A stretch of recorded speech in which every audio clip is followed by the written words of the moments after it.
Hey everyone, hope you are all doing fine. Welcome back to my channel GK and Coding Up. I'm your good buddy Adwait. As I told you in the last video that in the next video I will explain you the rules of writing a Java program. As a result, I brought you a new video in which I will explain you how to write and compile an executable Java program. In this video, I will also help you using the famous IDE Bluej to execute and compile Java programs. So let's get started.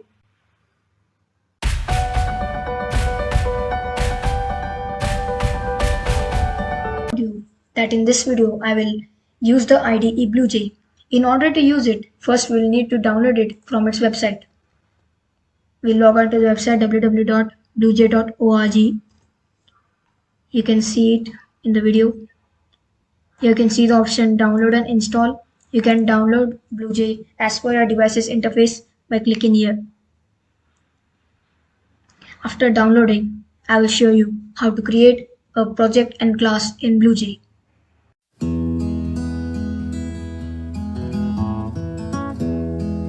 The necessary permissions to Bluej and double clicking on it and opening it, you will see this screen like you can see mine. First, we will need to make a new project. I can give any name to it. I'll give YouTube 1. So I'll open it and create a new class in it. I can give any name by following the rules of identifiers. Then double click on it, maximize and delete all this and start writing your Java program.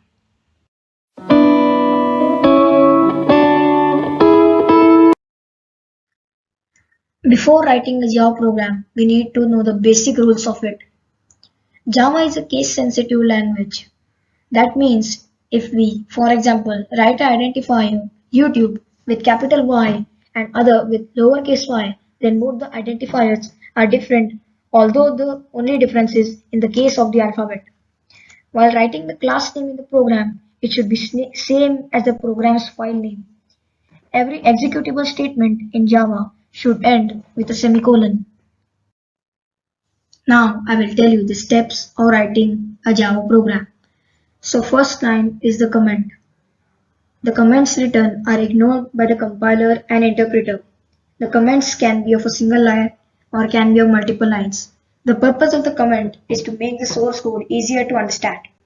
Comments begin with a slash and end with a slash. The second line indicates the name of the class.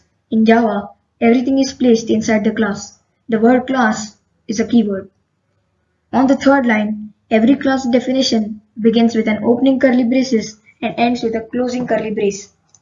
On the fourth line, we will begin with the main method, which is a point where the execution begins in a Java program. Void states that the main method does not return any value.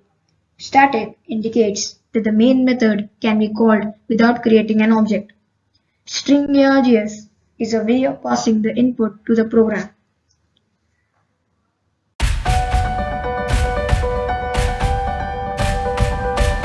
For a sample program, I will write a Java program as an example that how to add two numbers.